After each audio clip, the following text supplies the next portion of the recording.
There you go.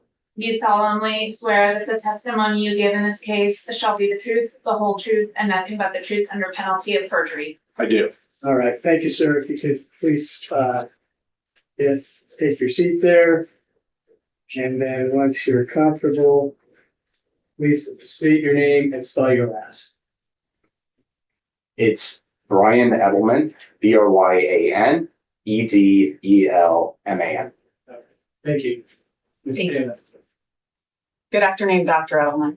Good afternoon. What do you do for a living? I work as a trial consultant, and also I do quite a bit of work as an expert witness in the field of pretrial publicity and change events. Are those two separate roles? Yes, they are. What do you do when you're a trial consultant? So as a trial consultant, you're an advocate for your client. You do mock trials, focus groups, to really try to develop a trial strategy, a trial story for your side, and cultivate that for the audience, the jury. We also do jury selection. I assist with writing voir dire questions, juror questionnaires, help ferret out bias during voir dire, recommend cause challenges and how we use peremptories. I do post-trial interviews. I do jury-related research, present my findings at conferences, bar associations, law firms, and so on. When you work as an expert in the field of change of venue, does that differ from your work as a trial consultant? Absolutely. How so? Well, as I mentioned, as a trial consultant, you're retained to be an advocate. As an expert, you are retained to be an objective expert, which means I'm not advocating for either side. I do not advocate for the defense. I do not advocate for the prosecution. My role is to collect information using standard methods that have been widely accepted in the field, and then present the findings to the court so they can make a well-informed decision on whether or not any remedial measures are necessary. So there are times where my findings support what remedial measures, like a change of venue, and there are times they don't. And when they don't, I recommend against a change of venue, whatever the data supports where I go. I want to understand a little bit about your educational background that allows you to do that work. Okay. How were you educated? I'm sorry. How were you educated? What degree? Starting in grammar school. We can skip to college. Yeah. So I have a bachelor's degree in psychology from Florida State University. From there, I attended the University of Nevada in Reno, where I studied social psychology. My particular interest was in the application of social psychology in the field of the legal arena. So I was really interested in juror decision-making, jury decision-making, group dynamics, how people process information and evidence, the impact on pretrial publicity, pre-existing attitudes, and that sort of thing. The school I went to really focused on that area. That's where the National Judicial College is, the Grant Sawyer Center for Justice Studies, and several professors in that field. So I conducted research at the Grant Sawyer Center for Justice Studies. I helped run a program through the Department of State that brought in judges and attorneys to the United States, where they would travel around the country to meet with people in their field. So I worked with the National Judicial College in that regard as well. And then from there, when I finished my Ph.D., I got a Juror scholarship to study in the United Kingdom, where I got an LLM in international humanitarian law, which I do not use. During the course of your career, have you been published? I have. I've been published in the area of survey methodology. My research was on the death penalty, so I have a book published on the death penalty. I am the co-editor in California. There's something called the CEB, the Continuing Education of the Bar. And there's a criminal procedure book that comes out every year. It's kind of like the Bible for criminal procedure. And I'm a co-editor on the chapter on change of venue.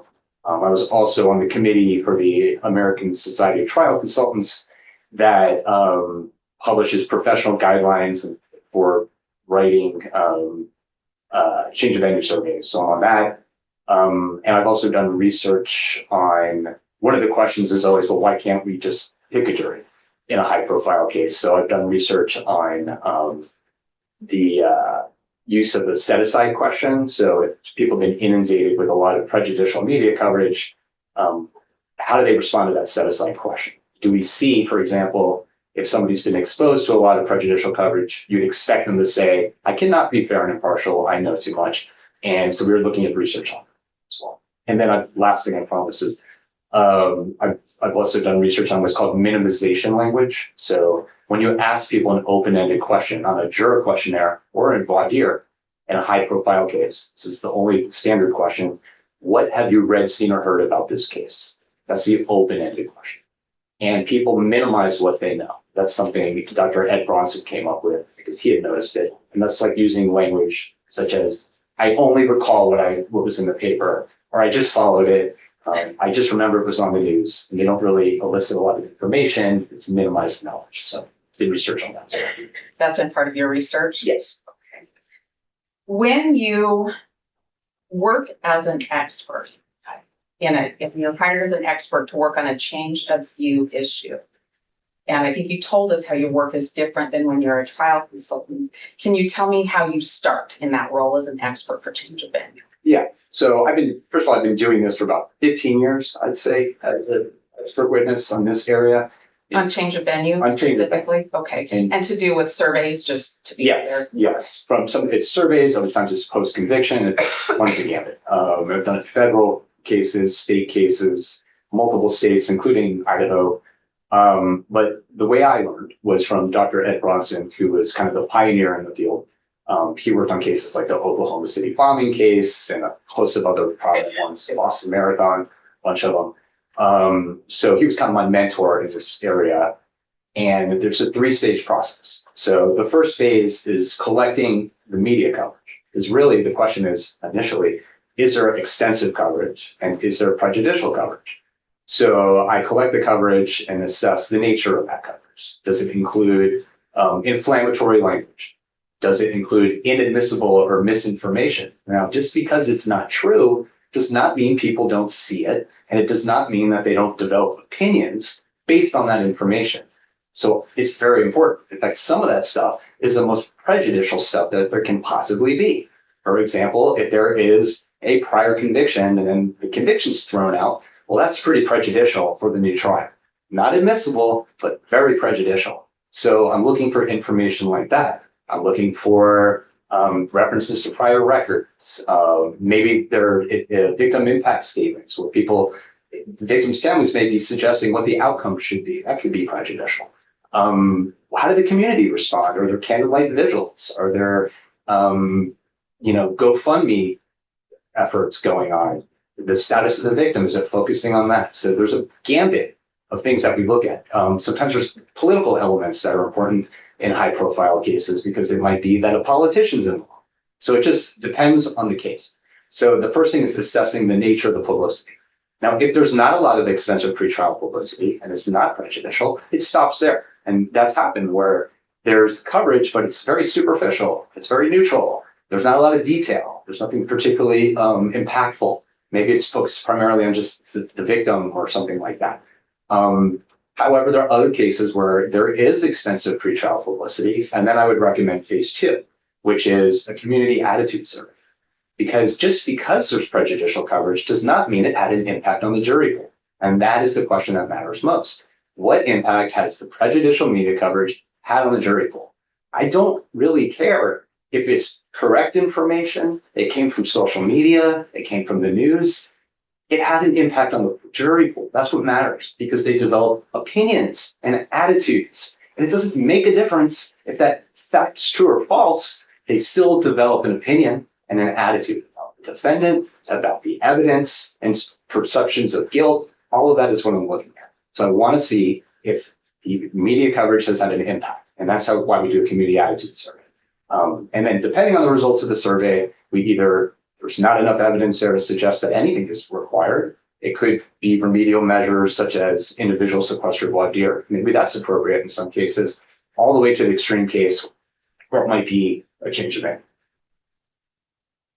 I want to understand a little bit about the source of media you review to do your work. Can you tell me what you take a look at? I always take a conservative. Your Honor, I'm sorry, I need to object. This PowerPoint is being played for everybody with no foundation. It's not an exhibit. I think that's improper. I mean, I'm trying to listen to Dr. Edelman's testimony, and I keep seeing slides changing in front of me over here, and I don't think that's appropriate. Well, you've seen the slides. I have, You looked at but them. everybody else here hasn't. What I'm seeing here, though, is just an explanation of how he goes about in surveys. Understand that. That's what his testimony is, but we're getting this visual aid that there's no foundation for, Judge. Well, It just seems I'm highly unusual. well, hold on. I'm viewing him as an expert. Yes, sir. Okay? He's explaining what he does. So I'm going No to, problem with that. The PowerPoint's a problem. I don't have any problem with his testimony.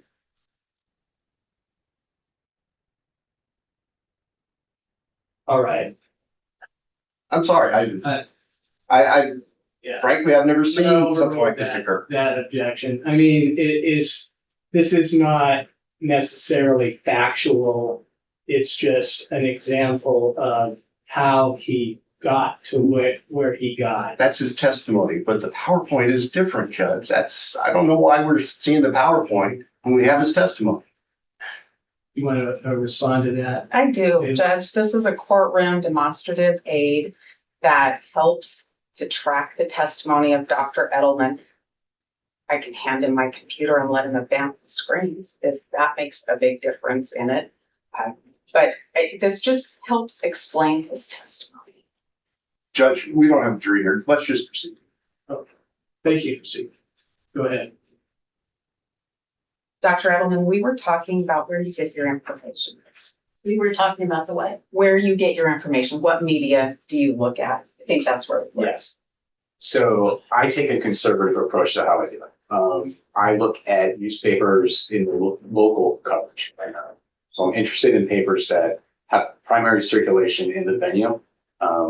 Case like this has been reported in many other newspapers, but I wouldn't, for example, look at a newspaper published in Dallas because I don't know if somebody in Latah County would be looking at a paper in Dallas. So I look at the local coverage. I try to look at like local television coverage to see what the community is likely exposed to.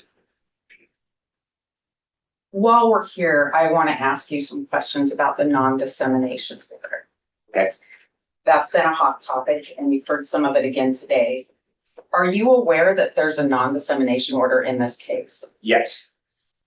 How did you become aware of it?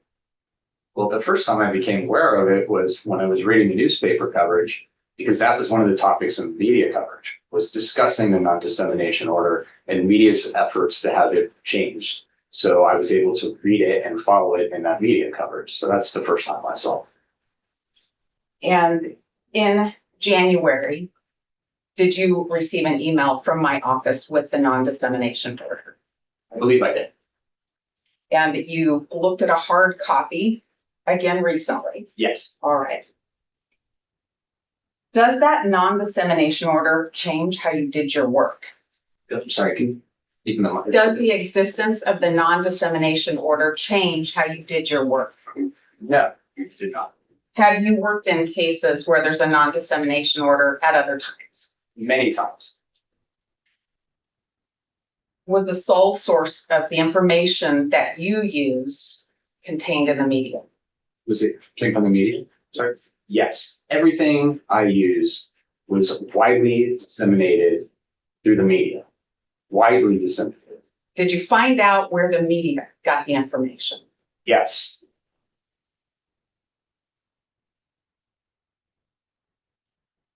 Good afternoon, folks. My name is Bill Thompson. I'm the Latah County prosecutor. And it's sad to be here, but happy to be here at the same time. You turn it up. I can't hear. Kohberger, Well, I'm gonna do my best to turn this up.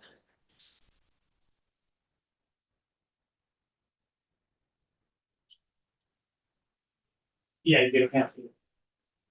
If I put the microphone up, is that better? So, yeah. But Christie, you don't have to type out things that are recorded here. Let me preface, there is a pending case now in court, and I and my office and the investigators have to live with the restrictions that our Supreme Court places on pretrial publicity. That said, I promise you we will share with you through the court process or otherwise whatever we are allowed to. I just appreciate your patience on that. The factual basis for the charges are summarized in what's called a probable cause affidavit that is on file with the court. According to the rules of the Idaho Supreme Court, that is sealed until Mr. Kohberger is physically back in Latah County and has been served with the Idaho arrest warrant. At that time, we expect that that affidavit will be available to you so you can share the true facts with all of your readers and your watchers and your listeners and all of the people who are interested and really need to know what's going on. So please have patience with us on that. We hope to get that to you as soon as we can.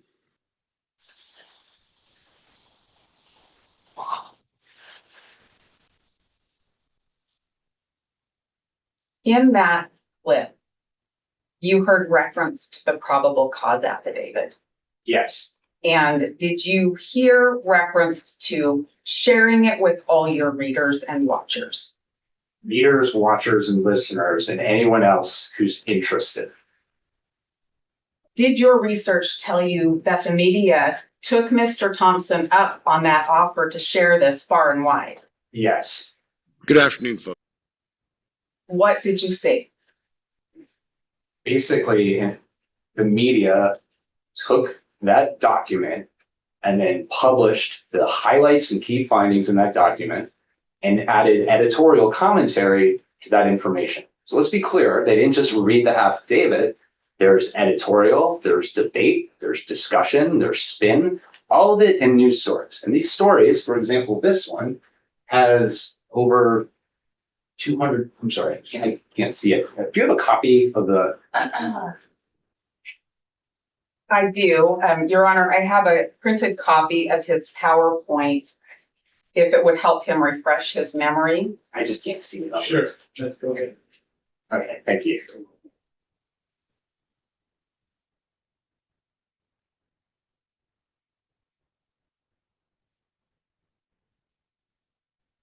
So example, this one is on a local television station.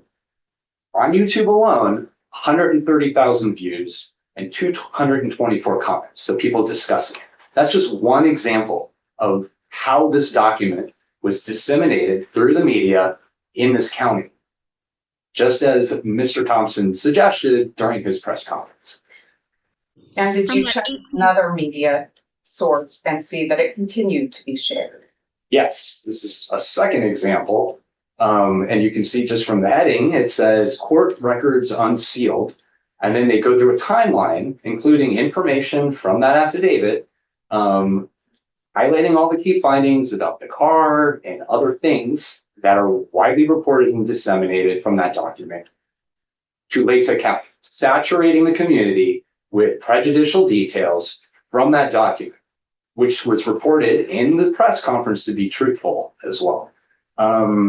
54,000 views, 176 comments on just one other video of a news clip on YouTube. And based on your research, did the story or stories continue to be shared far and wide? Yes. Janelle Finch is joining. Cases received massive media coverage, saturating this county with prejudicial pretrial rules. How about to social media? It was also spread through social media, and people have talked about it on social media. And do you know if misinformation and rumors ended up as a result of this information shared right from the start? Yes, and the reason I looked at this and knew it was because in the media coverage, they discussed the spreading of rumors on social media. For example, a professor who was accused by a psychic of being responsible for this. Other references to questioning the implication of people knew about the crime before it was reported to the police and so on. So there's been quite a bit of discussion, spread of rumors, misinformation, factual information all over social media, which you'd expect in small communities such as this. Did your review of all of this information tell you as a professional, as an expert in your field, that a survey was necessary in Bryan Kohberger's case? Yes, based off of the media coverage that I reviewed, which was over 200 plus articles, and the television coverage, I thought it was appropriate to move forward to see what impact, if any, this coverage has had on the community. What kind of survey did you think would be appropriate? We always use random digit dial telephone surveys in these cases. Before you tell me a little bit more about that, I want to understand the history of this kind of survey. Is this something that you just made up all on your own? No. Where does this come from? So these surveys have been done for decades. The first one I recall that followed a similar design and focus on case-specific items was done in 1979. Constantini and King in 3 cases in Latah County, California. This approach was done, Dr. Ed Bronson, who I mentioned, my mentor, had been using it for decades, 40 years or more. Other experts in the field do it. John Walker, from the American Taliban case, they used a similar approach that was published as well. Used in Skilling, Boston Marathon. I've used it in countless cases, so hundreds of times, I would say. Is there research that supports this process? There is. One of the things we're looking at, so when you think about the survey, is the structure and how we test validity. So there's 40 plus years of social science literature on the impact of media coverage on juror and jury decision making. And one of the things it tells us, for example, is knowledge, or let's take a step back. People who regularly watch and listen to the news are more likely to know about the case. When they say know about the case, are more likely to have case-specific information from the media. So they test similar things like we did. Have you read, seen, or heard if ... And they assess how much knowledge does this person have, and then they correlate it with media consumption habits. And what you find is people that read the news regularly know more of these details than people who do not. And they find that the more information you have, the more likely you are to hold an opinion regarding the defendant's guilt or innocence. So those are some of the findings, and we craft the survey similar to the others because we want to test the validity of the survey. So if we know we should see these relationships, we should expect to see them in our survey. So we ask the same similar types of questions, and then we look at those relationships to see if we see the same thing. That's one of the ways we test the validity of the survey. Would this be considered a methodology in your field to do surveys in this certain format? Yes, it's standard practice. We look at APOR, which is called the American Association of Public Opinion Research, American Society of Trial Consultants. They have professional code on how to conduct surveys, venue surveys. Those are the primary ones I look at. And again, I've taken course training during my program on how to craft surveys, how to write questions, all of that type of thing. I've done it hundreds of times, testified about it. So that's kind of the basis of how I craft this. And I heard you mention standards and validity. Mm-hmm. Why are there standards? Why does that matter? I'm sorry, why are there standards? Yes.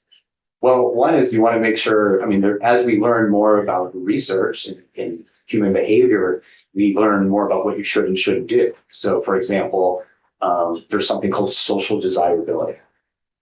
People want to create a positive impression of themselves. So when you ask questions, for example, can you be a fair juror? Well, we all want to be fair people, so you're more likely to get a socially desirable response. The initial step on that was all the way back into voting.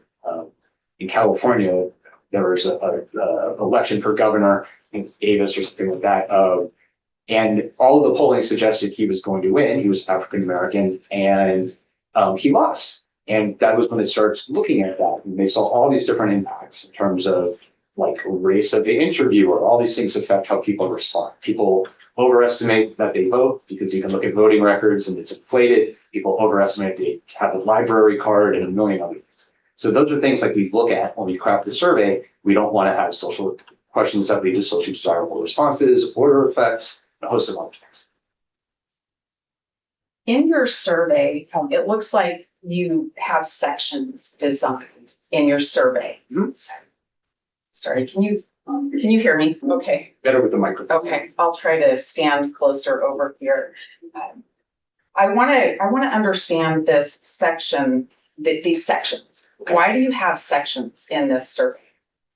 Sections? Yes. Well, one is you don't want things to be jumping back and forth all over the place because it's harder to take a survey like that. You'll have more people drop off, confusion, potential order effects. So we try to organize the survey into sections. So all the key questions on one topic are together, and then the next section changes topics, so it's easier to follow. What is the purpose of section 3, case awareness and prejudgment? Why is that in there? So that's the meat of the survey. That's the most important section. So case awareness measures initially case recognition. We craft a recognition question based off of the media coverage. What are the things widely reported that are not overly prejudicial because you don't want to create an order that would stimulate a memory of, yes, I remember that case. So if widely reported A, B, and C facts that you read the coverage and you see this was mentioned 100 times, that's a widely reported fact. So we create case recognition question. Now, if somebody says, yes, I remember that case, I have read, seen, or heard about it, they're asked a prejudgment question next, guilt or innocence question. Then they're asked open-ended questions and then those case-specific items. Now, let's say someone does not remember the case based on the case recognition question. We give them one more fact to see if it'll stimulate a memory. Something neutral that might stimulate a memory. You usually get 1 to 2% more that recall the case from that. If that person recognizes the case from there, they are also asked that prejudgment question and they continue. If they do not recognize the case, they skip the rest of the survey and they're asked demographic questions about media consumption habits and demographics. The next step of the survey after the prejudgment question is an open-ended question. What have you read, seen, or heard about the case? There might be a few others we add based off of these things we might find in the media coverage. And then they continue on to those case-specific items that we've been talking about. Have you read, seen, or heard if so and so? I want to make sure I understand this and that this is clear for everybody. Those 9 questions that have been the problem last week and this week, if you have somebody who says, no, I don't know that case, do you ask them those 9 questions? No, they skip to the demographic questions. Tell me, what are the demographic questions, just to be sure? If somebody doesn't recognize the case, they immediately go to questions, for example, how often do you read the newspaper? Every day, several times a week, rarely, never, something like that. Then they're asked how often they follow the local news, and then they'll ask a few demographic questions like age, gender, race, ethnicity. So if somebody doesn't remember the case, you don't infuse information or do any of the things that were brought out last week. Now, I have on the screen in front of me some of the read, seen, or heard questions. yes. What are these? You don't have to read them all, just tell me what they are. These are 9 items, which we always use. Have you read, seen, or heard if? And these are items taken from the media coverage that were widely reported. And let me be clear, widely reported hundreds and thousands of times, and potentially prejudicial items. Because neutral run-of-the-mill media coverage is often not grounds for a change of venue. So if somebody knew there were 4 victims, that's not particularly prejudicial, is it? That's a pretty benign fact. But if somebody knows, for example, about a prior conviction that's not admissible, that's very prejudicial. And it might be correlated with prejudgment. And I would like to know that, because if it's widely prejudicial and everybody knows about it, and it's correlated with prejudgment, that would likely have an impact on my recommendations, because that's the type of pre-trial publicity that has been recognized by the Supreme Court, I'm sure the state court here, that is most concerning. So these kinds of questions, these case-specific questions, you do this in all the surveys that you do. Yes. And in this case, these 9 questions came straight out of the media. Absolutely. And again, widely reported throughout the media, thousands of times. Now, just to be clear, you gave an example of information that might be widely reported that's highly prejudicial that you would use in a survey. You haven't talked about Bryan Kohberger survey yet, have you? What do You haven't told us the 9 questions. I have not. Okay. And we'll get there, but I want to talk about a little bit more about the history of this survey. You told us it had been used for decades. And I think you told us a little bit about some of the other really high profile cases where this survey format, the survey method that's been widely accepted was used. Are some of these cases your cases that you've done these surveys in on this list? Yes, I used these types of questions in the George Floyd case for Alexander King, who was one of the defendants. There was also a gag order or non-dissemination order in that case. The Parkland shooting case in Florida, there was a non-dissemination order in that case. Used there as well. Used it in the Pittsburgh synagogue shooting case in Pittsburgh. State of Idaho v. Jonathan Renfro, which was here.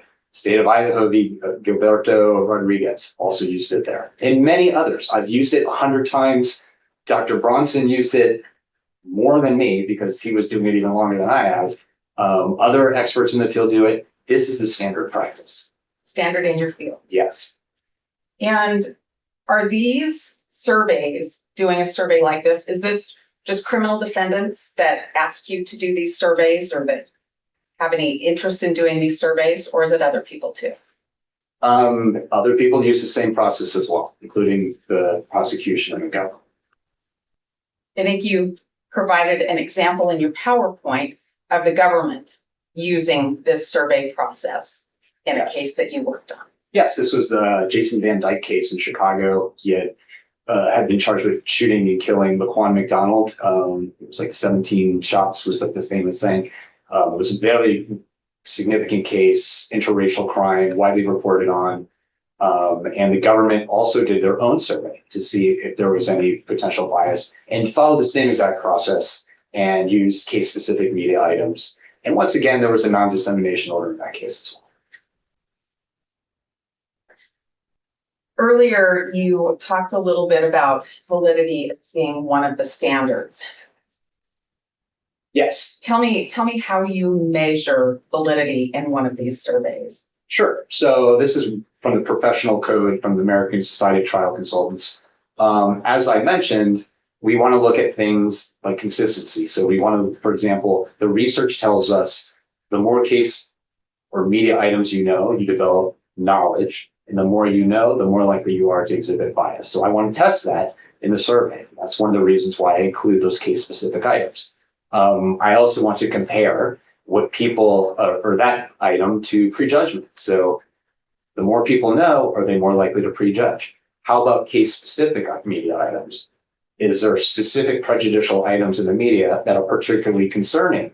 Maybe I'm going to go back to my prior conviction example. If there was a conviction, because I've had this happen in a case, and then years later, that conviction was thrown out and there's a new trial. Well, that's extremely prejudicial if people know about the prior jury verdict. So I want to know, what percentage of people know that detail? And is that related to prejudgment? And most importantly, when you ask the question, have you read, seen, or heard about the case, the open-ended question, do people report it? Because if they don't, and they do know it, well, that's very concerning. And that's the type of problem we run into in voir dire.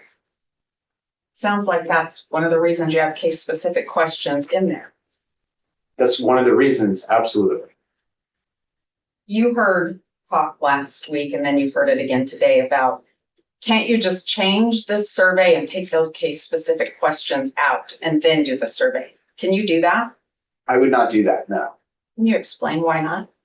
Because this is based off of 15 years of doing this. I know for certain, and there's research on it as well, that when you ask people an open-ended question, what have you read, seen, or heard about the case? They have a difficult time recalling everything from memory. That's a recall question. The cognitive effort required to recall everything from memory that you know is very challenging versus recognition, which is a much lower cognitive load. Have you read, seen, or heard if? Oh, now I can search my memory. Yes, I know that fact. If I asked you, tell me everything you know about the movie Star Wars, you would tell me a whole bunch of interesting things about Chewbacca and Ewoks and maybe a bunch of other stuff. But I am very confident that you would miss things. You would not tell me every single detail from memory you know about that movie. And then I would ask you something like, did you know that Darth Vader was Luke Skywalker's father? And you'd probably say, yeah, of course, I knew that. But you didn't mention it in the recall question. There's a mountain of research on this. Usually what they do is they have people read like a paragraph or a story, and they ask them, write down everything you recall from what you just read. And then they do a different type of quiz. Did you read that the truck was red? Did you read that there was an ambulance? Oh yeah, of course. And they check that too. And what it shows is recognition rates, the ability to recall information when asked a closed-ended question, is much higher than when you ask an open-ended question. So getting back to your comment or question, if I only ask, what do you know about this case? I know for a fact you'll get things like, well, I remember when it happened. There were 4 victims. There was a knife. I remember there's a delay. I just saw it in the media. Those are the things that people say. They've said it in this survey. They've said it in the 100 surveys I've done prior. They've said it in voir dire when I look at transcripts. That's what you see. But when you ask those closed-ended questions, you discover that they know quite a bit more. And that's what I'm trying to look at. I need to know, what do people actually know? And is there information, prejudicial details that they don't mention that they do know when you ask the open-ended question? And those details, the closed questions, the have you read, seen, or heard questions, are they important to determine if there's bias, that media coverage has created a prejudicial effect, and that there's bias? Absolutely. If 80% of people are able to recognize a prejudicial detail, and I keep making up because I don't want to upset anyone here, like a prior conviction, if 80% know that detail, but only 3% mention it in the question, what have you read, seen, or heard about the case? That's a major problem. I need to know that because it's an extremely prejudicial fact. Things spread on social media, whether they're true or not, they still impact the jury. Very prejudicial. I need to know if they know that. And I know for a fact in this case that, for example, I'm not going to mention the detail, but for one of them, only 3% of people in this survey mentioned the detail when asked, what have you read, seen, or heard about this case? And it was something spread on social media. But when you asked, have you read, seen, or heard of X, Y, and Z, 45% knew that fact. And that fact happened to be significantly related to prejudgment. People who knew it, over 80% of them think the defendant is guilty compared to 57% who don't know the detail. So those are important findings. If I don't include those questions, I can't do any of those analyses. It makes it look like there's not that much of a problem here. People don't seem to know anything. They just say they remember reading it in the paper. I guess we don't have to move the case because they don't seem to know much. And that is misleading, inaccurate, and I would not do that. Have you had a unique opportunity to kind of actually watch this in real time to see how it works? I have. Can you tell us about that? Yes. How did you get this unique opportunity first? So I worked on a case that was called John Fight. This was a Catholic priest in Hidalgo County in Texas who had been charged with murdering a beauty queen. Now, the crime had happened in like the 1950s, and the trial happened in like 2018 or something like that. So all the witnesses were gone, and the defendant was obviously much older. But it was a case that was just weaved into the fabric of the community because it was so shocking. And during the hearing, after doing a survey, one of the things we did is we brought in community residents and did like a mock voir dire to prove this point, to demonstrate. And there was a bunch of things in that case that were particularly prejudicial. So we asked people, tell us what you've read, seen, or heard about the case. And they would tell us, oh, in college, I learned about this case. And I know A, B, and C. And we say, is that everything you remember? And they said, for example, here, I believe so. That's what this person said. Search their memory. Let's see. I believe so. That's it. And then we asked those case-specific questions that you clearly could never ask in voir dire because you'd be poisoning the well. And we asked, for example, did you know that John Fight gave a confession to a priest, confessed to the crime? Oh, yeah, I knew that. And once she said that, it stimulated her memory. Actually, he confessed twice. So now she knows that. The fact that she did not mention in the open-ended question, extremely prejudicial. The Supreme Court has recognized confessions to be very prejudicial for Doe v. Louisiana and a bunch of others. And she knows that. And then we ask kind of again, is that everything you know? And she says yes. And then we give her another one.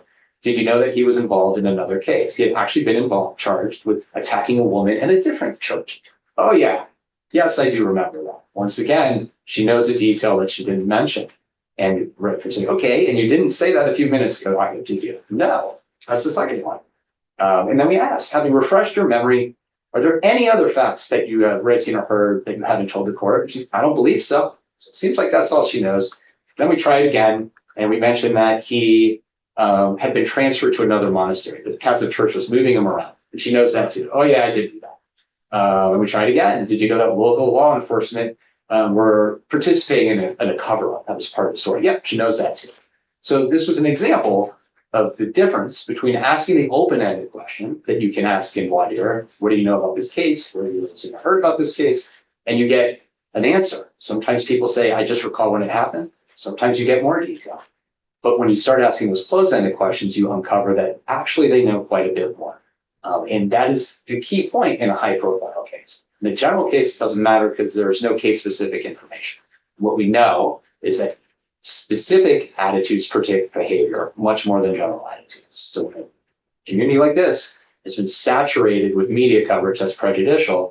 We want to know what case-specific details they know, because that goes to bias, and are we able to ferret out that bias in jury selection? And that's why we include those questions in our survey. I want to talk about Bryan Kohberger's case for just a minute. Your Honor, again, I'm going to register the objection. This is going to deal with the actual issue of change of venue. It's premature. The state has not been afforded the opportunity to analyze much less respond to it. So to the extent the court wishes to allow this to continue, I just simply ask you to give it that reduced amount of weight, because the state is not in a position to respond to any of this. Okay, thank you. But you'll have an opportunity to respond to any of this before I make a decision. Not today, Judge. I'm sorry. Hold on. Yes, I'm sir. not going to make a decision today. Yes, sir. I'm getting information, Yes, sir. and then I'm going to consider what you're going to provide, and then I'm going to make a decision. My point again, Your Honor, is this goes to the issue of a change of venue, not whether or not the non-disclosure order was violated and what we should do about that. Two separate issues. The state is not prepared and will not be prepared to address a change of venue issue until an appropriate motion with supporting documentation and evidence provided, and we have a chance to respond to that, which I understand we'll be doing between now and sometime next month. Exactly. Thank you. Go ahead. Thank you. Dr. Edelman, you haven't finished analyzing the data in Mr. Kohberger's case, have you? No, the only thing I looked at was supposed to be on the question at hand, which is about these case-specific items, why they're in the survey, and which goes to whether we can continue the survey without them. That's the only thing I looked at, was addressing that specific question. I'm not going to ask you what your opinion on change of venue is today. I don't have one. Well, I do, but I'm not done analyzing the data. Senate, I want you to be informed before we get there. So I do want to talk, though, about Bryan Kohberger's case and if you've been able to determine if the survey was valid. Yes, absolutely. And how did you determine that the survey is valid? Well, one of the things, as I mentioned, is looking at the social science research and do we find similar findings? And we did. So we also look, for example, do we have like acquiescence bias? What that means is people are just saying yes to everything.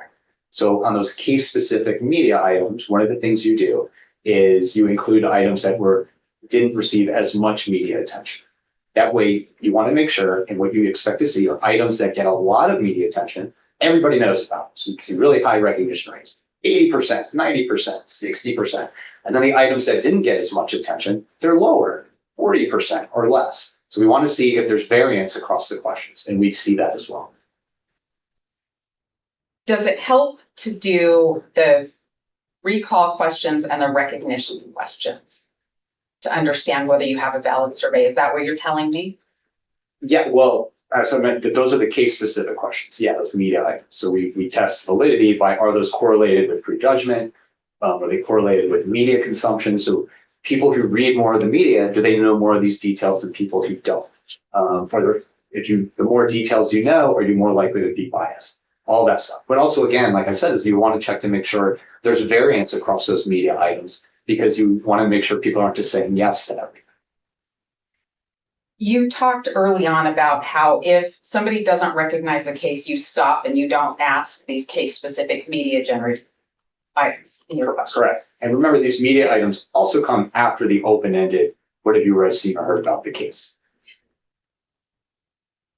Do you know how many people did not know about Bryan Kohberger's case in this survey? The percentage? I believe it was like 3 to 4%. And so that percentage of people didn't get the case-specific questions. Is that fair? The people who did not know about the case, the very few, did not get the case-specific questions.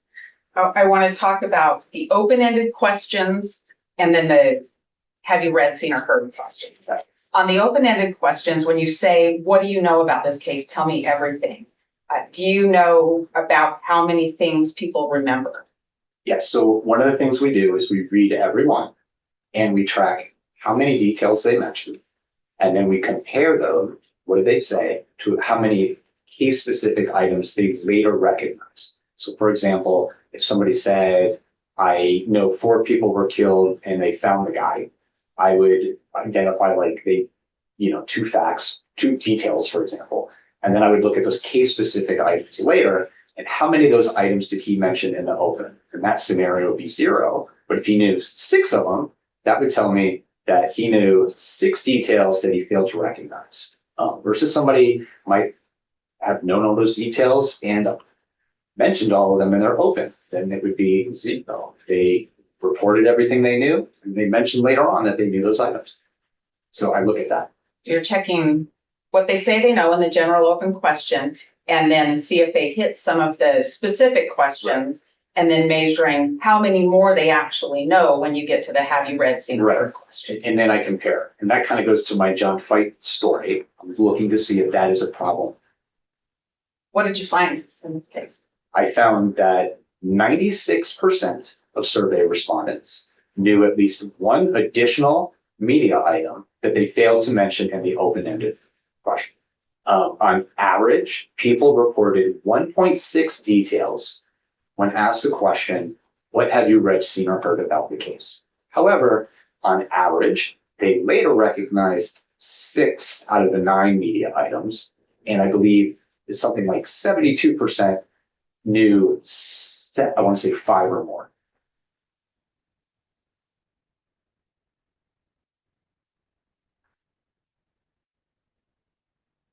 Now, in this situation, did you find out people had a lot of knowledge that wasn't the specific case-related questions? They would rattle off, I know these things, several things. Yeah, so what I found was on average, people knew at 4.9 additional items that they failed to mention in the open. What does that mean? That means they knew approximately 5 of the media items that I tested later that they did not mention in the open-ended. 5 on average out of 9 they knew, although they didn't mention them. And these are examples. So somebody wrote just what has been on the TV and the papers. That's the common thing you get when you only ask the open-ended question. But that person knew all 9 of the media items we tested.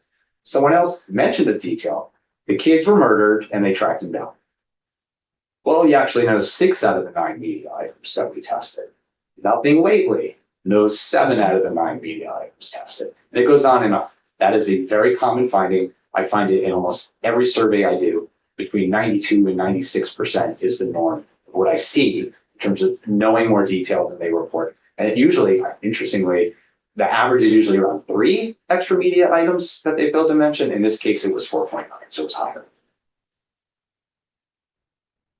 Do you have a way within the survey to correlate prejudicial coverage or bias for guilt with the amount of specific details recognized?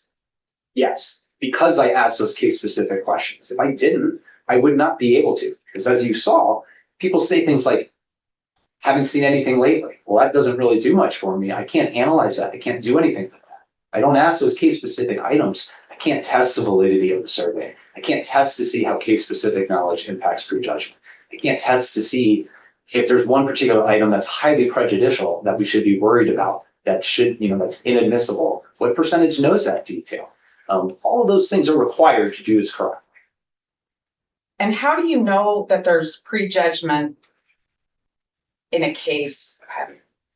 What questions do you ask, and when do you ask them to know that there's prejudgment or bias in a case? Well, after the case recognition question, they're asked, based off of what you've read, seen, or heard about this case, do you believe the defendant's guilty of whatever the crime is? And it's on a scale of like definitely guilty to definitely not guilty. So that's a prejudgment question. I have a second follow-up question, which was actually developed from a judge that I thought was really effective. And the question was, would the defendant have a difficult time convincing you that he's not guilty? So it's a presumption of guilt as opposed to a presumption of innocence. This was in Tennessee. It was a high-profile case. And similarly, people would report a lot of detail, and then they'd say, I think he's guilty. And then that's, well, can you be fair and impartial? And they go, yeah, I think I could be fair. I can try. I think I could do it. And then the court would ask, well, would the defendant have a difficult time convincing you that he's not guilty? And they'd say, oh, yeah, definitely. He could be hard to change my mind. So I use that question because I thought it was really effective. And it happens to correlate much better than the set-aside question with prejudgment and a host of other things. So do you ask those questions before you say, have you read, seen, or heard these particular? Absolutely. If you didn't, you'd be creating order. So you have to do that. Will you say that again? You'd be creating what? Order effects. If I put in like a recognition question, some detail that's extraordinarily prejudicial, I'll go back to my prior conviction thing for the same crime. And then you say, oh, do you think he's guilty? Well, you just told me a jury convicted him. Of course I think he's guilty. So if you included all those 9 items, and then you ask somebody, do you think he's guilty? You just gave them all this information that's prejudicial. So yes, that would be an order. So we would never do that. So you ask them well ahead of case-specific questions. They have to recognize the case. They have to agree, I know of this case. And then you ask if they already have an idea of what they think of whether Mr. Kohberger is guilty or not in our case.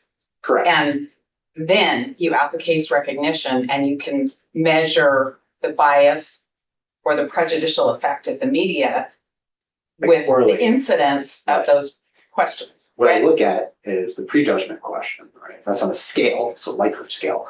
And then I can look at things like, is a relationship between the number of details somebody knows and the strength of opinion? Definitely guilty. For example, if you know a lot of detail. I can look at case-specific items, media items. If you knew about X, is that correlated with prejudgment or bias? Is there something that, and so on and on. So that's how we look at the relationship between prejudgment and these different factors. Were you able to determine if case knowledge was impacting bias in Bryan Kohberger's case? Yes. So because we asked these questions, what we found is that one, like I said, very high recognition rate. So 79% of respondents knew at least 5 of these items. So the idea that we're undermining his due process rights, everybody knows all this stuff. It's very high rates. 82% of respondents who recognized 7 of these items or more reported that he's guilty, compared to if they only knew 2 or fewer, only 29% thought he was guilty. And the average was 6.2. So the average number of these details people already know is 6.2. Given specific case-related bits of information, these 9 have you read, seen, or heard questions, does recognizing one of those questions, if that's oh yeah, I know that one, does that change the incidence of bias, or does that relate to, I've already prejudged this case? It does. And what's really interesting is kind of going back to the open-ended question. So again, I won't mention the detail, but there's one that was widely reported. It's in that affidavit. And 81% of survey respondents knew that specific detail. 81% when we asked, what have you read, seen, or heard about this case? However, on the previous question, what have you read, seen, or heard about this case, the open-ended, only 8% reported it. 8% report it when you ask the open-ended question. 81% actually know the detail when you ask a recognition question. That's significant, and I can only do that analysis because we asked those questions. And 72% of people who knew that detail reported that he is guilty, compared to just 47% who don't know the detail. So that's the kind of analysis we look at. What do these case specific items look like? If you know this media item, is it correlated with guilt? What percentage of people know that media item? How many people mention it in the oath? Is it consistent where it's a perfect overlap, or nobody talks about it, but they all know it? And another one, only I think it was 3% mentioned a specific detail that was on social media, widely reported in the news, not factually accurate, a misrepresentation of the truth. 45% knew it in the survey, only 3% reported it in the open-ended comment, and it was extraordinarily prejudicial where if you did know it, 81% of survey respondents, if they knew that detail, indicated that the defendant was guilty. 81%, half the sample knew about it, but only 3% mentioned it when I asked the open-ended question. So again, if I didn't ask those questions, and the only thing I asked was the open-ended question, it would appear that people don't know a lot of prejudicial detail because they don't mention the detail when you ask that question. And that is, from my experience, doing post-conviction work, reading voir dire transcripts, coding transcripts, doing hundreds of jury selections, being involved in these cases, coding juror questionnaires. This is the phenomenon that we see all the time. It's nothing new. And the only way to look at it is by doing the survey this way. Before I ask the question about courts relying on surveys to make decisions, using these surveys to make decisions to change venue, when you talk about things that are in the media that aren't true or might not come in, we've heard a lot about that today. Are you telling me that that's still going to be in my courtroom? Things that aren't true that don't get brought out in trial, those are still going to be in the jurors' minds? Absolutely. And again, there's social science research on this, looking at the impact of inadmissible content, the effectiveness of judicial instructions, and how it impacts jury decision-making. Just because you say it's not evidence doesn't mean it's not prejudicial. Just if I know it, it impacts how I view the defendant. It serves as a filter through how I process information. I might expect to hear that information when I can assume that I will, so it has an impact. One interesting study looked at jurors' ability or participants' ability to recall the source of information. And what they found is after a few days after a trial, people couldn't recall what information they had learned from the media and what information they recalled and learned from the trial. So they assumed stuff in the media came out in trial. The idea that I can cognitively say, okay, I know this prejudicial detail, and I'm going to put it in a box in my mind and never think about it and process everything, and it's never going to affect me. It's just, there's nothing to support that. It's kind of in our everyday lives. That's what our brains work. Like, think about what's going on today with Trump and Biden and all that. Everybody has strong opinions. The idea that, oh, yeah, well, it's not legitimate or that fact is wrong, it's misinformation, so it won't affect me. There's nothing to support that.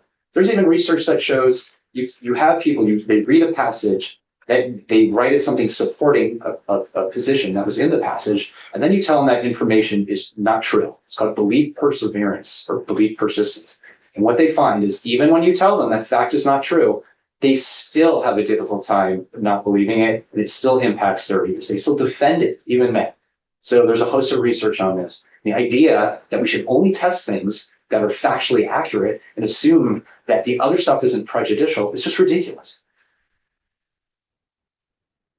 So a massive amount of prejudicial media coverage is a factor that has to be considered in a case with this kind of coverage. Is that right? Yes. I want to know, though, from your experience, have you done a survey like this that contained these 9 case-specific questions where a judge decided to change venue? Yes. Will you tell us about that?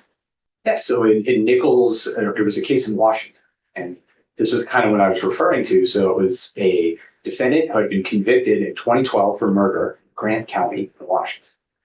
Later, it was a high-profile case, and then later the conviction was thrown out. It had something to do with jury instructions or something like that. And there was going to be a new trial. And, quite a bit of time had gone by, like a decade. So we did a survey because that fact, knowing that detail, would be highly prejudicial. So what we found was 42% of survey respondents had read, seen, or heard about the prior conviction when we asked that case-specific media item.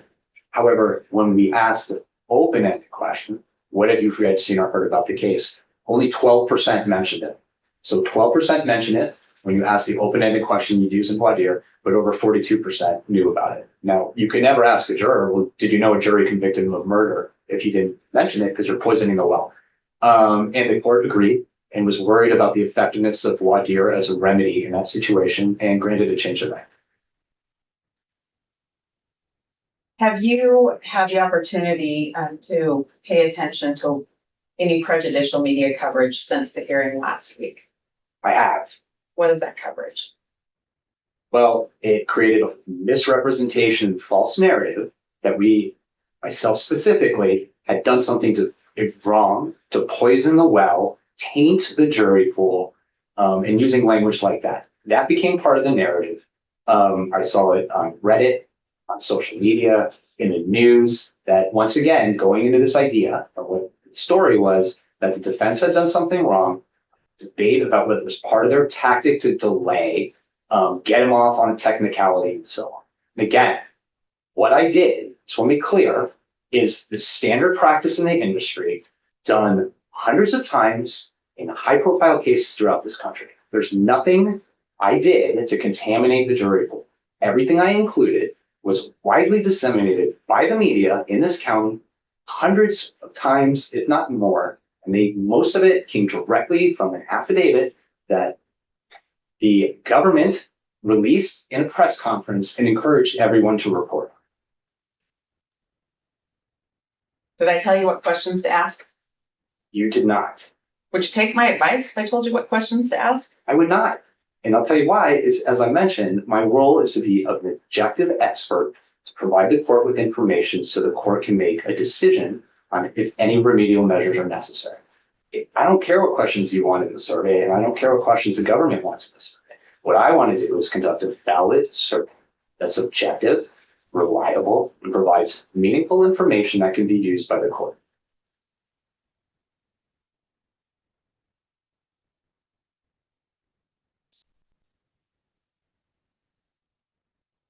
Do you believe comparative surveys in other counties would provide the court with more information about what to do when we get to change a venue hearing? I do. Why? Because this case has received a lot of media attention across the state. It's a national case. And depending on what the results are of the survey, I'm assuming if we find that there's grounds for a change of venue here, if that's a recommendation, the response will be, well, there's nowhere else to move it. Everybody's been cut saturated with pretrial publicity, so there's no need to change it. The point of the comparison survey is to address that question. Is there anywhere in the state where you could move it? Maybe there's not. I don't know. But that's the only way to find out. And you have to conduct the survey in the same manner. I don't know if I just ask people what they know about the case and you get general, I just recall when it happened, but you have the same guilt rate. Do they know inadmissible details? Do they know about things from that affidavit? Do they have a lot of case-specific knowledge, or is it just a general awareness of the case? Did they drive by the house where the crime occurred? All these things that make this county unique that you want to test for in other communities. So it's not just a question of general awareness. I need to know what case-specific information they have, what misinformation they have, what media items they've been exposed to. Do they have as much case detail and knowledge as they do here? All of those things. So that's why I would suggest it's important. Without that, the only thing I can do would be to collect the media coverage and assess, for example, like, are there fewer articles published in Bonneville County or Ada County compared to here? That's all we have. I wouldn't conduct a survey that I know is going to lead to misleading information. I'm not going to do that. To change the survey, would that go against the methodology that you use? Yes, if I change the survey and I don't include those items, I can't test. Well, do people know a lot of case-specific information that was widely reported? Are those specific items related to bias? Which items do they know? Do they know the ones that were all over social media or not? Like, that's the whole point of asking those questions. What you'll get is, well, I don't know much, but I saw it when it first happened. I remember reading about it a while ago, but haven't seen anything lately. I know the defendant was, arrested or whatever, or things like, oh, I followed it closely. Okay, great, followed it closely. Does that mean they know a lot? I don't know. assess just from someone saying, I've read the news or I followed it quite a bit. That doesn't tell you anything. That's not meaningful information. So yes, we need to conduct it in a consistent fashion. Last week, your professionalism, your work, your reputation was impugned. I believe it was, yes. If you're allowed, if the court says, okay, go ahead and finish these surveys, I want comparative county information, are you willing to still work with us? If we do it correctly, if the idea is we want you to conduct a leading bias survey to get results that we want, then no, I'm not going to do something that undermines my credibility, my objectivity, or do it in any way that's not consistent with the procedures and standards that have been used. Thank you. I don't have any other questions, Dr. Edelman, but the state, right? Johnson? Thank you, Honor. I maybe we'll start going backwards here, or from the back to the front topic. I'm sorry if you're feeling hurt about us raising this issue. I see you were almost breaking down a few minutes ago when we were talking about slide number 33, slide number 31. That's not the intent, and it's certainly, I'm surprised to see that reaction from an experienced expert such as yourself. So I apologize for that. I accept your apology, but the idea of after working really hard 15 years to develop a credible reputation and being told watching on a Zoom that I am tainting the jury pool and poisoning the jury pool and contaminating the jury pool by doing what's required and standard, I'm not crying. I'm angry. Okay. And yes, it doesn't matter. And please go ahead and be as angry as you like as you continue your work with the defense in this case. It is a fact, though, that you don't know of the, 400 citizens that were questioned on this survey. You don't know which ones of them did not already previously know any of the fact-specific representations in your questions. Isn't that true? I do know because they answered yes or no to the question. No.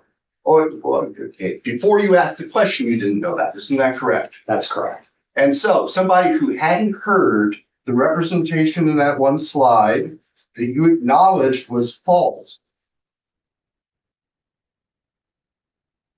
Let's see. You acknowledged false that Mr. Kohberger allegedly stalked one of the victims. That's false. You know that to be false. Which one?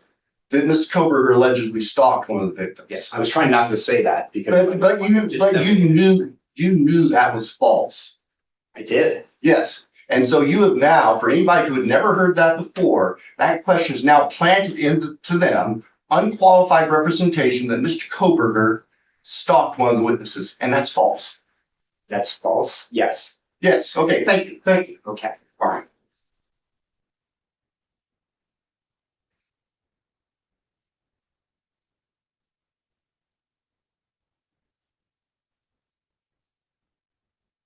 And just to follow up on that, early on in your testimony, you testified, I want to make sure that we heard this correctly, that inadmissible or false information can be the most prejudicial information.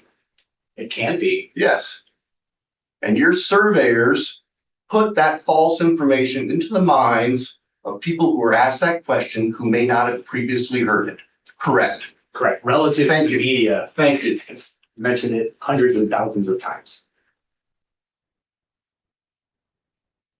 And just make sure we're clear too, around the same time in your testimony, I believe you testified that you don't care if the information that you put in your specific questions to the people being surveyed is correct. That you said that, didn't you? Right. I don't know what you mean by correct. True or false? I care about whether or not it's proliferated by the media. You don't care if it's true.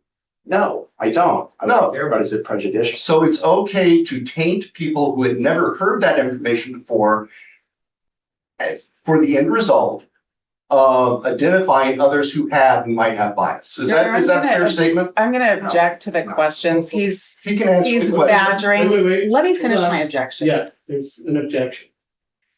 He's badgering the witness, he's misstating his testimony, and I object. The witness testified he didn't care if the information was correct, Judge. Yeah, overruled. So, May I? so just No, that's okay. one person can talk at a time. And, let's take down the tone a little bit. Yes, sir.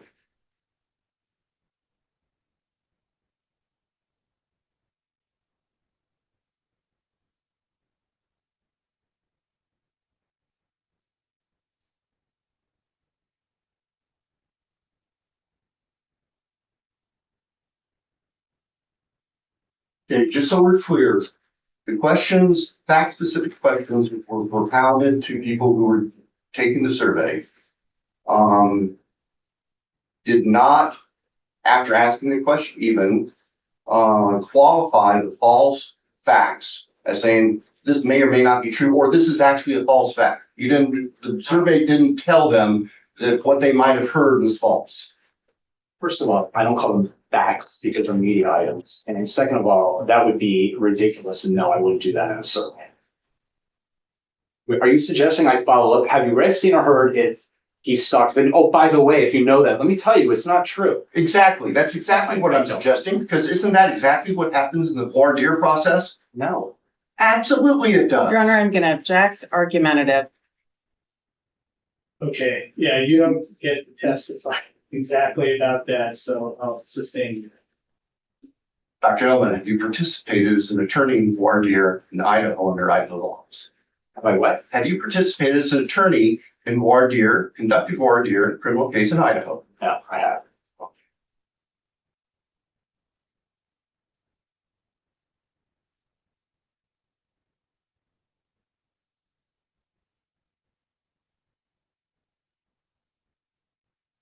And just to be clear, because in two places, at the beginning and at the end of your testimony and your PowerPoint, this PowerPoint, you created that, Ms. Taylor. So you adopt what the contents of the PowerPoint speaks. Yes. Okay, thank you. Just to be clear, not every fact-specific question that your surveyors asked came directly from the probable cause affidavit. Isn't that true? Well, to be clear, they're not facts. They're media items. They're representations of Your Honor, fact I'm gonna object. in the PC And affidavit. ask- Wait a minute, hold on. I'm objecting and ask that he allow Dr. Edelman to complete his answer before he jumps back in. They're simple yes or no questions. What was your question? Oh, yeah. Let's just say, one at a time, okay? Listen to him answer, and we'll be through at some point. Thank you. So, Dr. Edelman, isn't it true that there are among the 9 fact-specific questions, that's my characterization of the 9 questions, we know which ones we're talking about. Not all of the representations in those questions came from the probable cause affidavit. Isn't that true? That is true. And are you aware that under Idaho law, probable cause affidavits in criminal cases become open to the public by operation of court rule once person is arrested and appears in court? I'm sure that's true. I'm just not used to having press conferences to tell the media to disseminate the information far and wide. Oh, so let's talk about that. That press conference was made prior to Mr. Kohberger's appearance, prior to the release of the affidavit, and the press conference only referred the media to what would be part of the official court record. Isn't that true? I don't know. All I heard was this is going to be released. I encourage you to tell your listeners and viewers and anybody who's interested in the truth. By going to the court record and looking at the probable cause affidavit. Isn't that true? I recall you saying, I want you to go to the court record and look at the probable cause affidavit. And what it did was We're splitting hairs and meters now, doctor. That's fine. I don't have any other questions. Okay. Thank you. So, okay, go ahead. Thank you.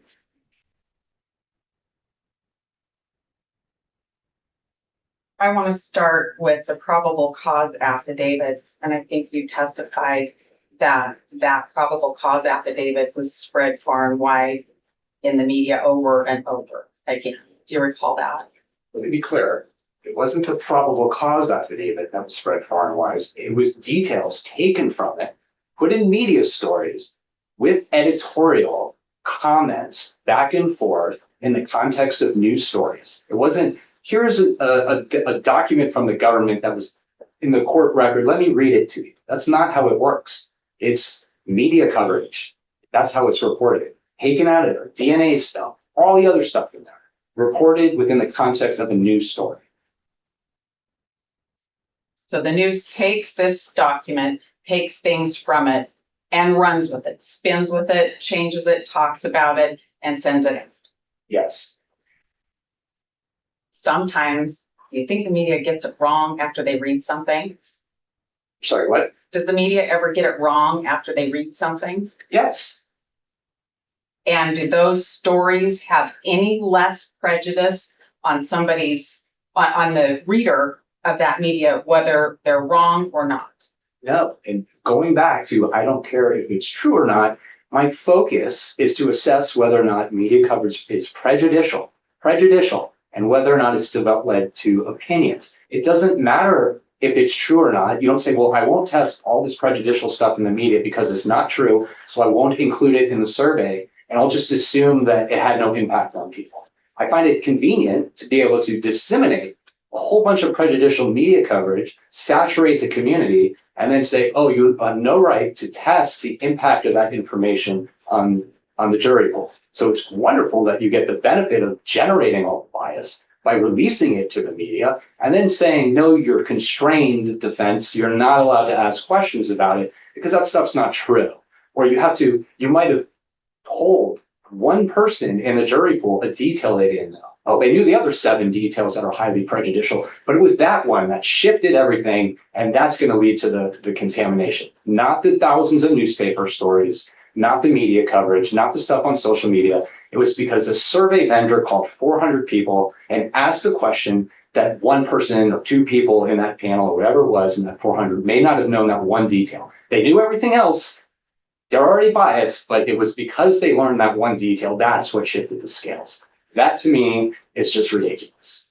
And if somebody said, I don't know anything about this case, did you stop? Yes. Mr. Thompson was talking to you about the difference between, in the survey, between closed questions and what can happen in voir dire. Yes. You're not an attorney, is that correct? Correct. Well, what's the difference between what you can do in a survey and what you can do in voir dire as far as your expertise? Well, again, I sit in jury selections. I've done hundreds of them. I've done research on voir dire transcripts. I've done post-trial interviews for hundreds of times. So I have a pretty good idea of how the process works. In a survey, I can ask those case-specific media items. Well, someone says, I just recall what was in the newspaper to the open. I can ask a follow-up. Have you read or heard if David Nichols was convicted by a jury for murder? Could never do that in a voir dire because you'd be poisoning the well, just like in the John Fight case we mentioned. I rarely see during voir dire somebody admits comments on something like, oh, I read this. And then there's a whole discussion and explaining to everybody, well, that's not really true. That fact was just in social media. It's wrong. That is not a normal common thing that I've seen in voir dire. In your experience, 15 years, you said, doing this work, have you had a situation where you've been stopped midway through your process? No. What do you care about? What's what? What do you care about? I've heard you say that whether what the media sends out there, whether all of those things are actually true or whether it's a spin off other information, that's not what's important to you. What do you care about in your work? What I'm interested in is assessing if there's prejudicial media coverage. Inadmissible prejudicial media coverage is some of the most concerning. Misinformation is some of the most concerning. What I care about is what extent of that stuff has permeated the jury pool. What do people know? And do those specific details generate bias, prejudgment? Again, I just, the idea that there can be all this stuff out in the public that's misinformation, prejudicial, that benefits one side. And you're not allowed to ask if people know that detail, because you might taint one person who already knows a whole bunch of information. But that, again, like knowing the detail about the stalking comment. Okay, that person knows all this stuff, but that's the thing that's going to change everything. And now that person's poisoned because they heard it in a survey. But the fact that there's thousands of newspaper articles and television stories and comments on social media, 80% of people in this community have talked about this case according to the survey. None of that matters. It's because I did a survey and asked that question. I mean, that's just, I don't even know what to say. Still want to finish the surveys if we're allowed to do them right? I'm sorry? Will you still do the surveys if we're allowed to do them right? Yes, if we're doing them correctly, I'm open to continuing. Now, I think this whole thing has created quite a whole new narrative that it's almost wrong that the defense is doing something inappropriate by doing the same standard survey that's been done hundreds of times in other cases, including in Idaho. So I don't know how people will respond because of all of this and what it's generated, but I would certainly try if we're doing the survey correctly. Thank you. I don't have any other questions. Okay. So one thing I just want to sort of clear up, because it's come up here back and forth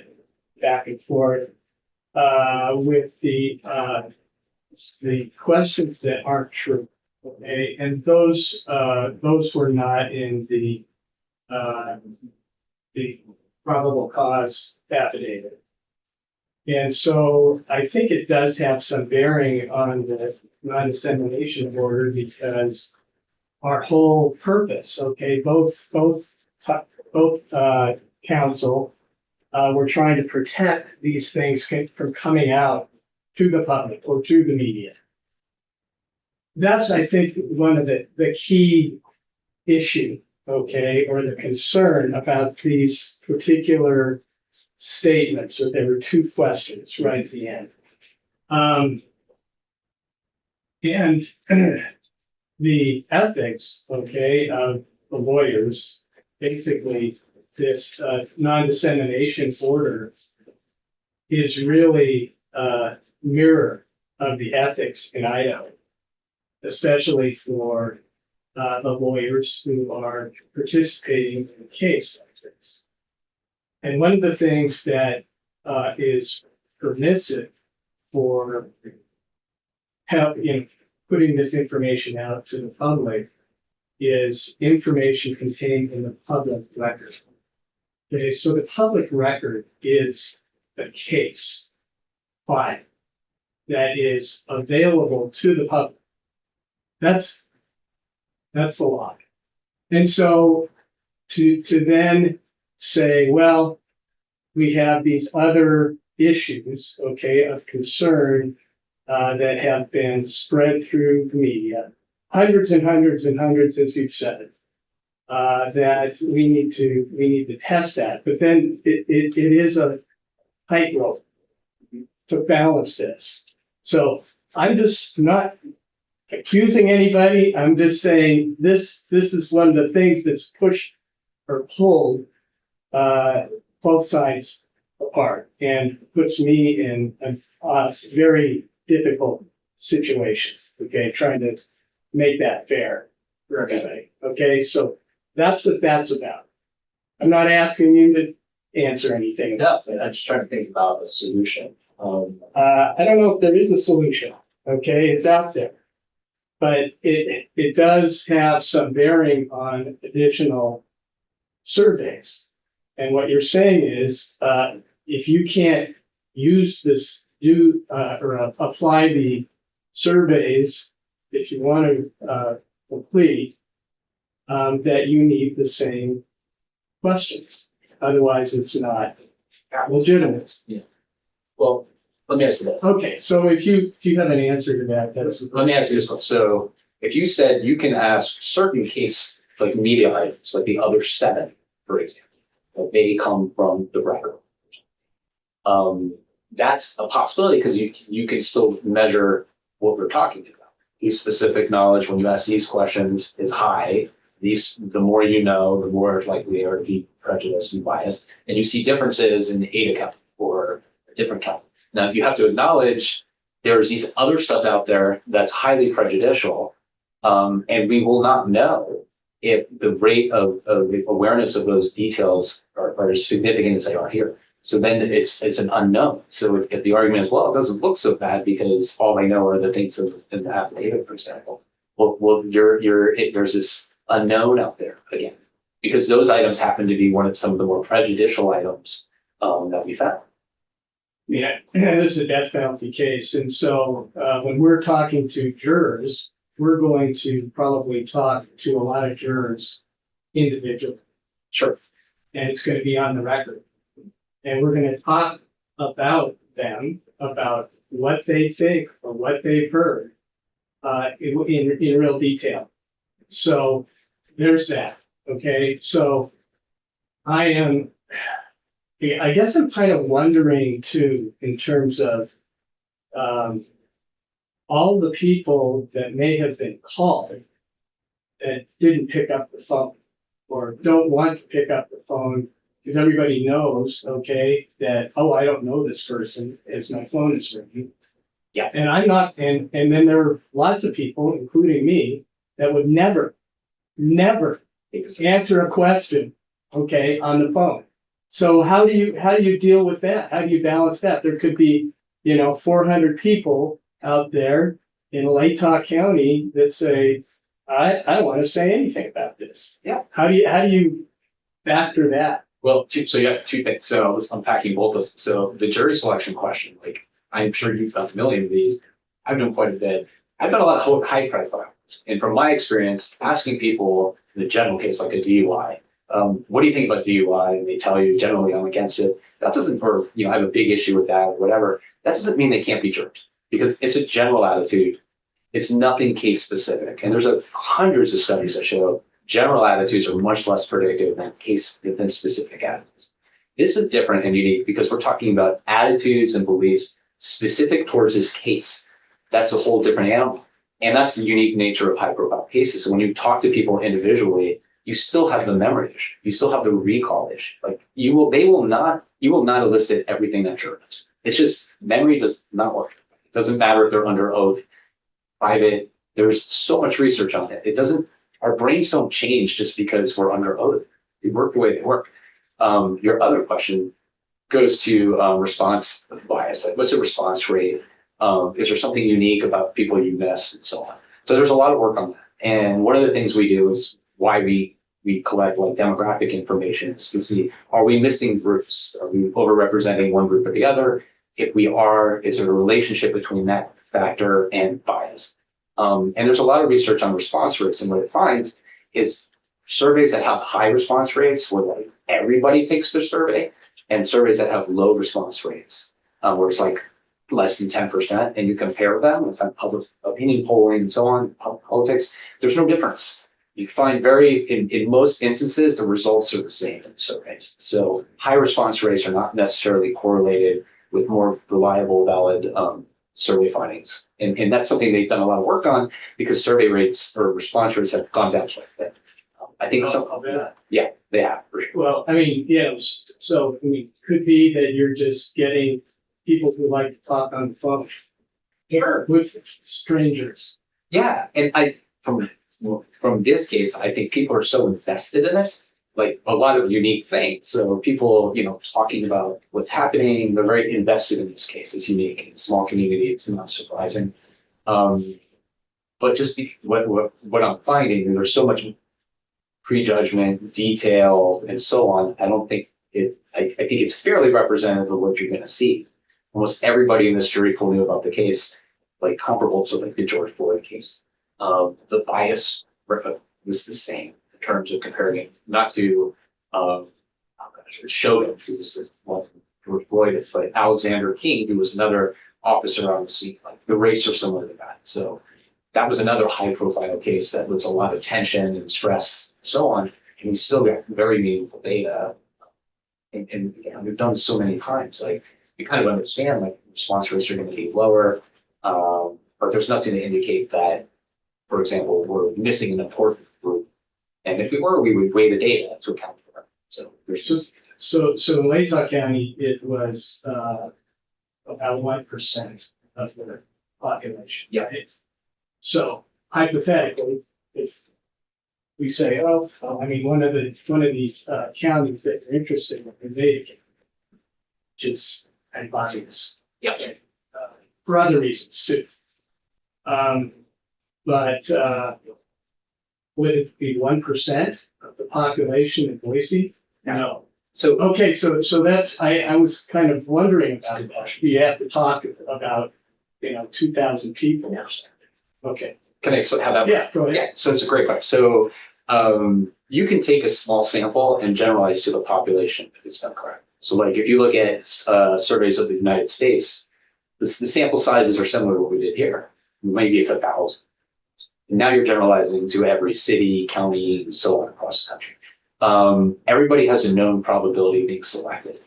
How you pick your sample size, it's called power analysis. So remember, you know how you see polls that say, you'll see a number like 90%, and they say plus or minus 5%.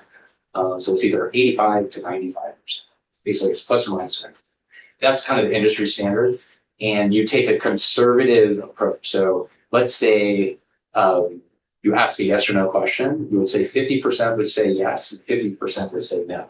So that's a lot of variance. So that's the worst case scenario. How many people do you need to talk to? So if that happens, your confidence interval is plus or minus 5%. It's kind of and that comes up to 400. So if you did Ada County, it would be 400, and your confidence interval would be the same as it is here with a smaller anyway. So as long as it is using the general concept of a randomized sample, you can generalize that population with this. So if I kind of interpreted this, one of your answers just a moment ago about the getting rid of the questions that are false, okay, that just came from the media, that did not come from the public, well, from the public, but not legal part. Could you go ahead with that and have legitimate data? So I think you have the 9 questions. So if you look at it, are the other ones okay? Are you telling me there's 2 that you would like to exclude and keep the other 7? Well, maybe. I haven't made a decision, but I'm just wondering if, I mean, at first in your testimony, you said, well, I can't do it without doing the same questions. That's one of the problems, okay? The part of this argument. I mean, if maybe it can be done without sort of sending information out there that is false, that might, affect people, or looking into that, or thinking that they believe in it, even though they shouldn't. Is that something that can be done? Well, if you do it that way, there are potential confounds and things that will arise. And again, the thing I struggle with, and I understand the public record dissemination, so we've done this before. The thing I get to is like, we're not really disseminating it. We're asking if people know about detail that has been disseminated through the megaphone of the media. So I'm really trying to just track what people know. I'm not trying to pass on information through a megaphone. So we're talking about 400 people that are talking to out of the county of 500,000 or something, like Ada County. Like the plus the risks and benefits of doing it that way. It seems like there's a very low risk of undermining or contaminating the jury pool when you're doing that, versus the risk of getting a huge black hole of, well, we don't know what percentage know this highly prejudicial detail. Like, what are the odds, or like what impact is doing the survey going to have on the jury and the community relative to the media coverage that's already out there? So Do you ever put a caveat on the beginning of the questions where you say, well, we want you to understand as we go through these questions that we're not just determining guilt or innocence. We're not We're not determining false or true. We just are interested in our, your answer to our questions, and we want to be careful that we're not sending out something that you are not going to understand. So, yeah, so we do always, there's an introduction and there's kind of like, there's no right or wrong answers to any of your questions. You could always say no opinion or I don't know to any question. It's going to remain anonymous. We're just interested in your views and so on. So there's an introduction to that section with those 9 items. Usually it says you may have, we're going to go through some items in the media. You may have already reported some of these already, but we're interested in what you've seen or heard. We can add a caveat to that, like some of these may not be true, if that addresses it. Some of these things were, not all of these media items are factually accurate. Sure. People pick up the phone for somebody and they think, you know, somebody with authority maybe, and they think, oh, well, this is really kind of the beginning of the trial or something. I mean, people misunderstand all kinds of things out here, right? So We could certainly tweak the intro. Now, we don't just jump into it. We don't say we're an authority, it's usually, no, I know you don't say that. I just think, So we can work on the introduction if that would address some of those concerns so that people understand not everything in the media is accurate. But the thing is, like, if we're going to say, for example, not everything in the media is true, they get a lot of things wrong. You would not want to say that before you do the prejudgment question. You can do that after, when you do the case specific items, because what I want to know is, what are people's opinions about guilt or innocence? I don't want to give them instructions and then get socially desirable response in the survey.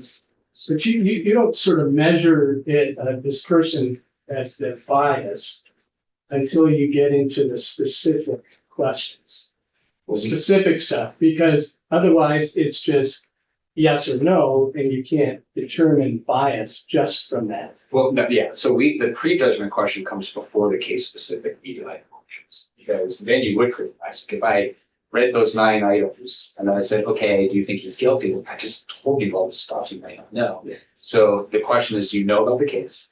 And then it's based off of what you've read, seen, or heard about this case. Do you think so-and-so is guilty of murder, or whatever the crime is charged? And it's on a scale. Yes, definitely guilty. Yes, probably guilty. I know, probably not guilty. Based off of what they've already been exposed to without you giving them anything. So they have no information beyond what they've seen in their home. And then you ask open-ended questions like, what do you know about the case?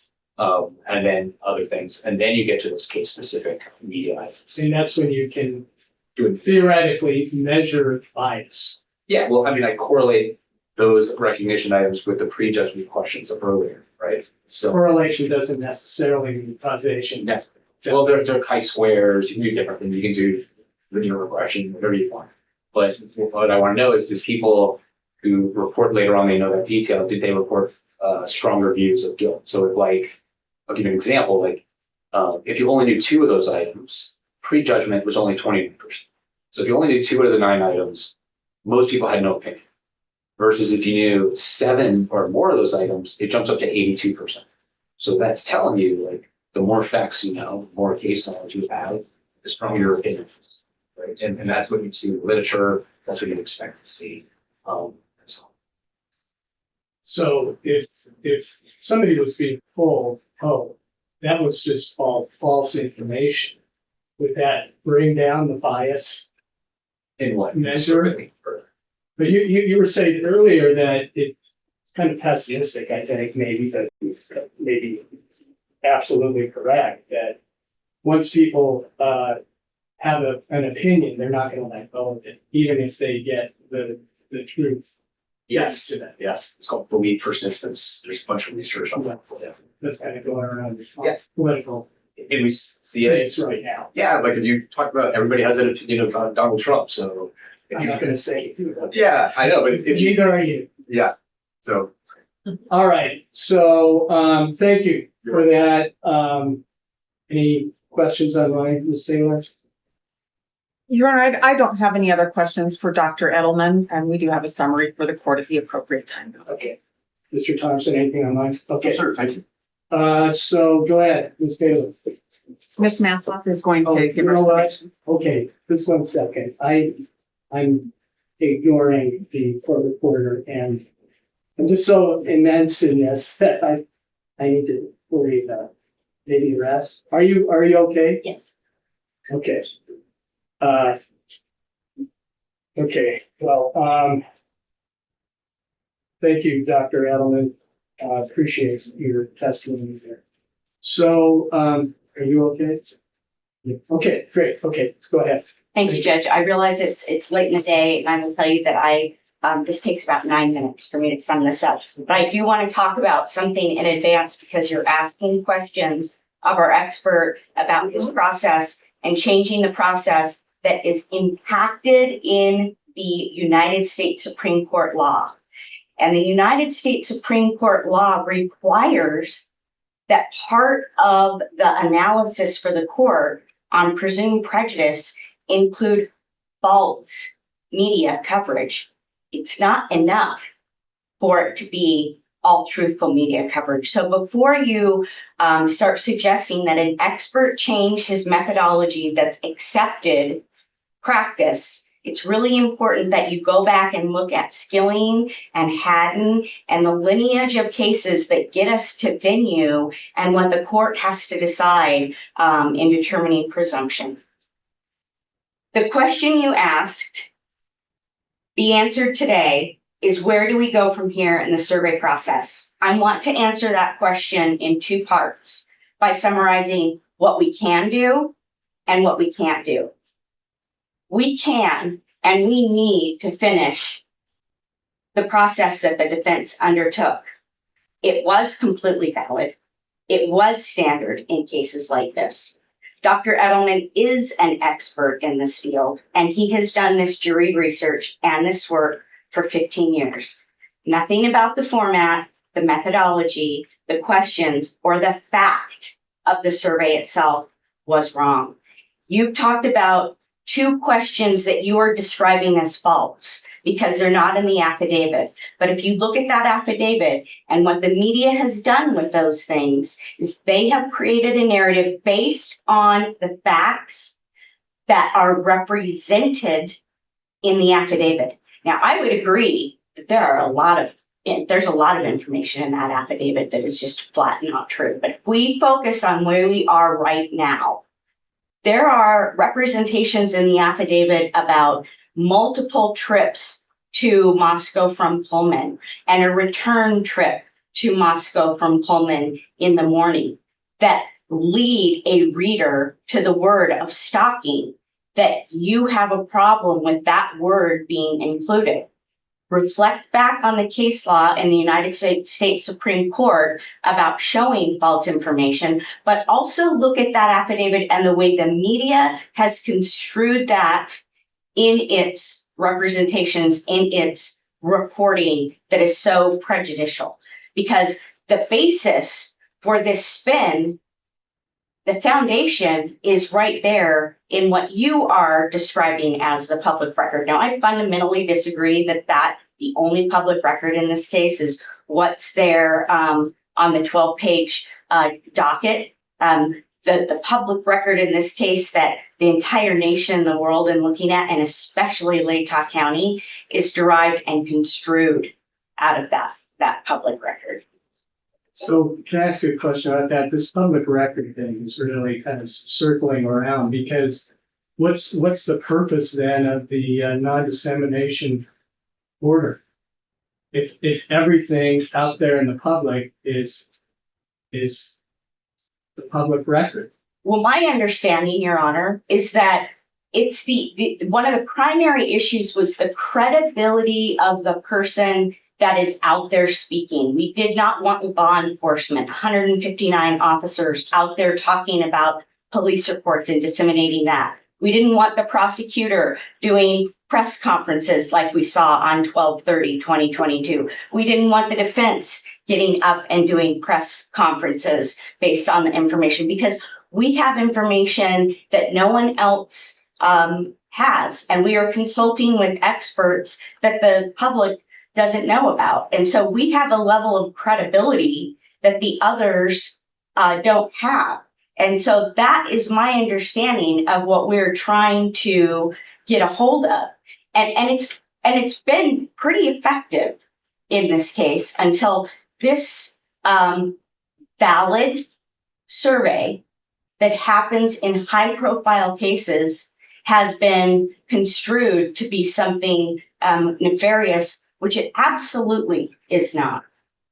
As you've heard, it's been used in Boston bombing, the Parkland shooting, the Colorado theater, George Floyd, hundreds of cases going back decades. Dr. Edelman's declaration and now his testimony are uncontroverted evidence before this court on this issue. It's the actual evidence that the court, and finally today, you're getting informed about the validity and the science behind the process. Nothing that was done is worth the hysteria and the hyperbole that keeps getting expressed in this courtroom. The questions asked, the topics, the order, the open-ended, the specifics, they were all done using information that is out there for everyone to see. And the research methods used to determine what was out there is the traditional way and the scientific method that experts in this field use, just as Dr. Edelman testified. And to be sure, the purpose of this is to give you information so that you can make an informed decision about venue. It's not for a nefarious purpose. It's to arm you with facts and information so that you can apply the United States Supreme cases that have been adopted in Idaho and determine whether or not there's presumed prejudice. You know, when we first started talking about whether or not there was going to be this venue hearing sooner rather than later, Ms. Beatty for the state said at least 3 times, Judge, they can't just come in here with affidavits. This case law says that they have to have more.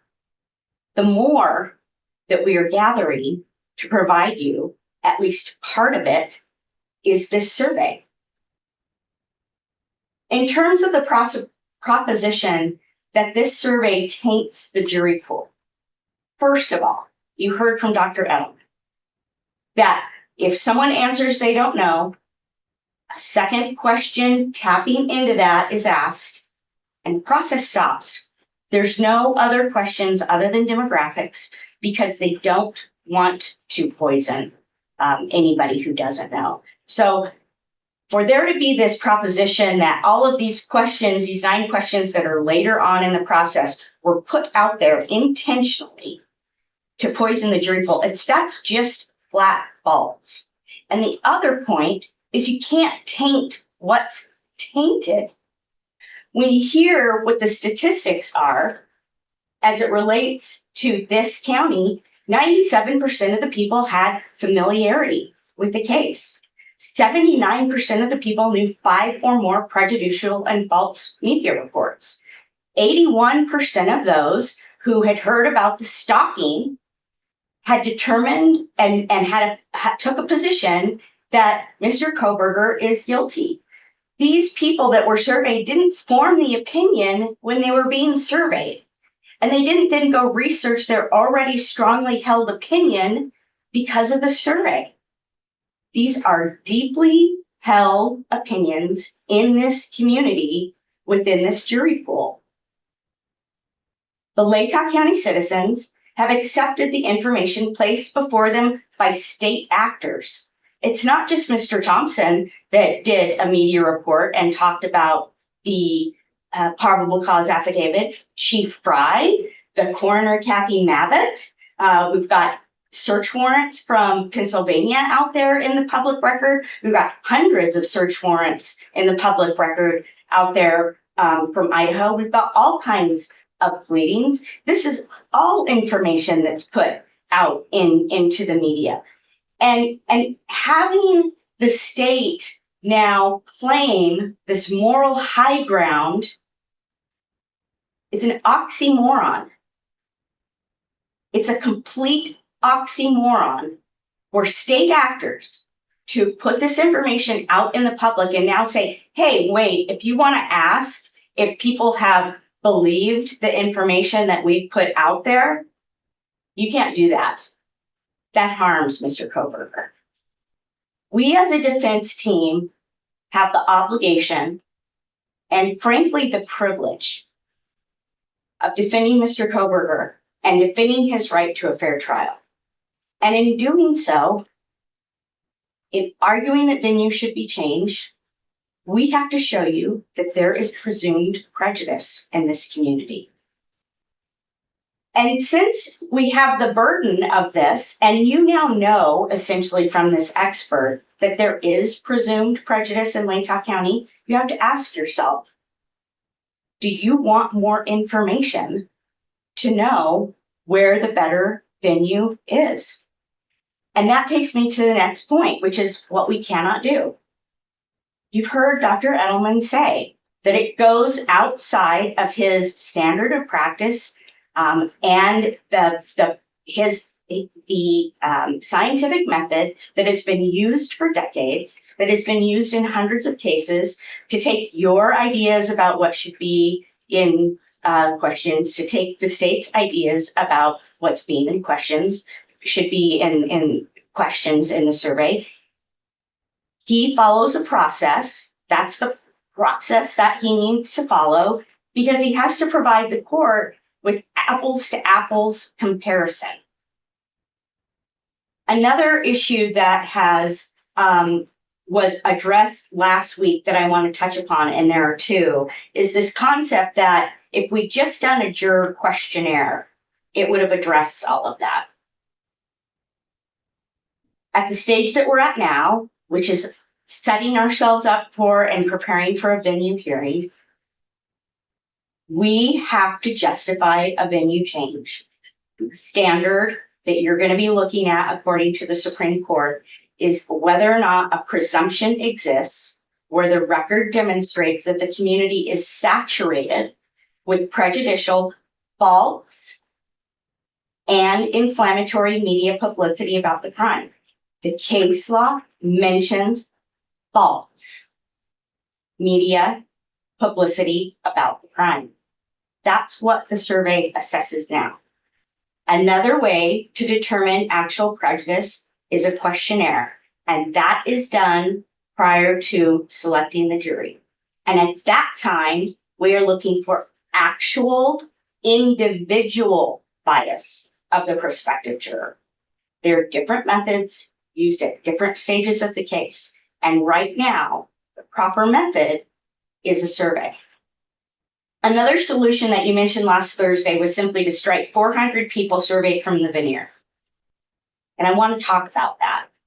First of all, that doesn't address the problem that's very clear that we have in Latah County. And so if you extrapolate the percentage of people that have drawn a conclusion about Mr. Kohberger's guilt, if you extrapolate that to the county with numbers like 81% have concluded if they are familiar with the media information about stalking, there's no prospective jurors in this county. You mentioned, this is 1%, but there's much more analysis to what the prospective jury pool is here.